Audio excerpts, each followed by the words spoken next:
ಇನ್ನು ಫೆಬ್ರವರಿಯಲ್ಲಿ ಮತ್ತಷ್ಟು ದುಬಾರಿಯಾಗಲಿದೆ ನಮ್ಮ ಮೆಟ್ರೋ. ಪ್ರತಿ ವರ್ಷ 5% ದರ ಏರಿಕೆಗೆ ನಮ್ಮ ಮೆಟ್ರೋ ಈಗ ನಿರ್ಧಾರವನ್ನ ಮಾಡಿದೆ. ಆದರೆ ಪ್ರಸಕ್ತ ಸಾಲಿನಲ್ಲಿ ಫಿಕ್ಸ್ ಮಾಡಿರುವಂಥ ರೇಟ್ ಅವೈಜ್ಞಾನಿಕ. ದರ ಏರಿಕೆ ಮಾನದಂಡ ಅವೈಜ್ಞಾನಿಕ ಅಂತ ಬೆಂಗಳೂರು ದಕ್ಷಿಣ ಲೋಕಸಭಾ ಕ್ಷೇತ್ರದ ಸಂಸದ ತೇಜಸ್ವಿ ಸೂರ್ಯ ಹೇಳ್ತಾ ಇದ್ದಾರೆ. ದರ ಏರಿಕೆ ಫೇರ್ ಫಿಕ್ಸೇಷನ್ ಕಮಿಟಿ ವರದಿ ಬಿಡುಗಡೆಗೆ ಪಟ್ಟನ್ನು ಹಿಡಿದಿದ್ದಾರೆ. ಬೆಂಗಳೂರು ದಕ್ಷಿಣ ಲೋಕಸಭಾ ಕ್ಷೇತ್ರದ ಸಂಸದ ತೇಜಸ್ವಿ ಸೂರ್ಯ. ಫೆಬ್ರವರಿಯಲ್ಲಿ ಮತ್ತಷ್ಟು ದುಬಾರಿ ಆಗುತ್ತೆ ನಮ್ಮ ಮೆಟ್ರೋ. ಪ್ರತಿ ವರ್ಷ 5% ದರ ತಪ್ಪಾಗಿ ಕ್ಯಾಲ್ಕುಲೇಟ್ ಮಾಡಿದ್ದೀರಿ. ಫೇರ್ ಫಿಕ್ಸೇಷನ್ ಕಮಿಟಿಯ ಈಕ್ವೇಷನ್ನ ಪ್ರಕಾರ ಅದರಲ್ಲಿ ಭಾಳ ಕ್ಲಿಯರ್ ಆಗಿ ಹೇಳಿದ್ದಾರೆ, maintenance and administration cost at the time of last fair fixation revision as per the audited accounts ಅಂತ ಇರಬೇಕು.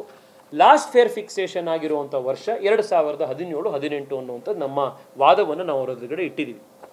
ಅಧಿಕಾರಿಗಳು ಭಾಳ ಶಾಂತವಾಗಿ ಇದೆಲ್ಲದನ್ನು ಕೇಳಿಸ್ಕೊಂಡಿದ್ದಾರೆ. ನಮ್ಮ ರಿಟರ್ನಲ್ಲಿ ನಮ್ಮ ಏನೇನು ಸಮಸ್ಯೆಗಳಿದೆ ಅನ್ನೋದನ್ನು, ಇದರಲ್ಲಿರುವಂಥ ಮ್ಯಾಥಮೆಟಿಕಲ್ ಎರರ್ಸ್ ಏನಾಗಿದೆ ಅನ್ನೋದನ್ನು ನಾವು ಅವರಿಗೆ ಬರೆದು ಕೊಟ್ಟಿದ್ದೀವಿ. ಅದನ್ನು ಪರಿಗಣಿಸ್ತೀವಿ, ಅದನ್ನು ನೋಡಿ ನಾವು ಅದಕ್ಕೆ ನಿಮಗೆ ಉತ್ತರ ಕೊಡ್ತೀವಿ. ಅದಕ್ಕೆ ಸಮಯ ಬೇಕು ಅಂತ ಹೇಳಿ ಅಧಿಕಾರಿಗಳು ಸಮಯ ತಗೊಂಡಿದ್ದಾರೆ. ಅವರು ಲಿಖಿತವಾಗಿ ಉತ್ತರ ಕೊಡಲಿ ಅನ್ನೋದನ್ನು ನಾವು ಕಾಯ್ತಾ ಇದ್ದೀವಿ.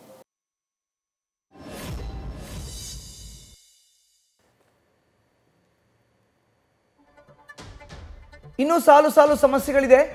2025 ಫೆಬ್ರವರಿ 9ರಿಂದ 105% ಟಿಕೆಟ್ ದರವನ್ನು ಏರಿಕೆ ಮಾಡಲಾಗಿತ್ತು. ಜನಾಕ್ರೋಶದಿಂದ ಫೆಬ್ರವರಿ 13 71.5ಕ್ಕೆ ದರ ಇಳಿಕೆಯಾಗಿತ್ತು ಮೆಟ್ರೋದು, ನಮ್ಮ ಮೆಟ್ರೋದು. 2017ರಲ್ಲಿ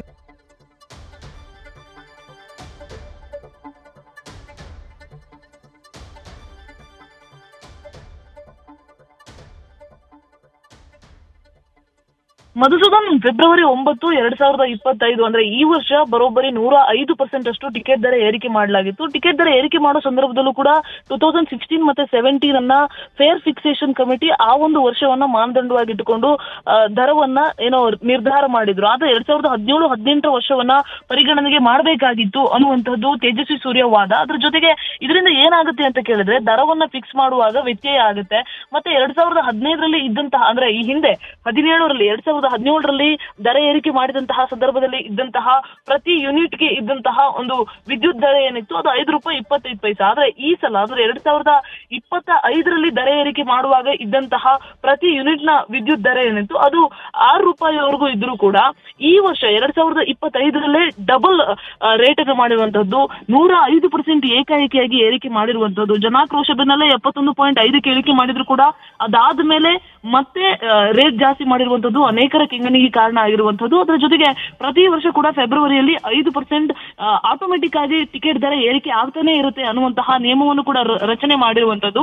ಸೊ ಈ ವಿಚಾರ ವ್ಯಾಪಕವಾದಂತಹ ಚರ್ಚೆಗೆ ಗ್ರಾಸ ಆಗಿದೆ. ಜೊತೆಗೆ ಪ್ರತಿ ವರ್ಷ ಕೂಡ 5% ಜಾಸ್ತಿ ಆಗ್ತಾ ಹೋದ್ರೆ ಪ್ರತಿನಿತ್ಯ 10 ಲಕ್ಷ ಜನ ಮೆಟ್ರೋನಲ್ಲಿ ಟ್ರಾವೆಲ್ ಮಾಡ್ತಾರೆ. ಸೊ ಅವರೆಲ್ಲರೂ ಕೂಡ ಕೊಡುವಂತಹ ದುಡ್ಡು ಡಬಲ್ ಆಗ್ತಾ ಹೋಗುತ್ತೆ, ಸರ್ಕಾರಕ್ಕೆ ಆದಾಯ ಆಗುತ್ತೆ, ಆದ್ರೆ ಜನಸಾಮಾನ್ಯರಿಗೆ ಹೊರೆ ಆಗುತ್ತೆ ಅನ್ನುವಂಥದ್ದು ಇಲ್ಲಿ ಇರುವಂತಹ ಒಂದು ವಾದ. ಮಧುಸೂದನ್, ಧನ್ಯವಾದ ಪ್ರಗತಿ ನಿಮ್ಮ ಮಾಹಿತಿಗೆ.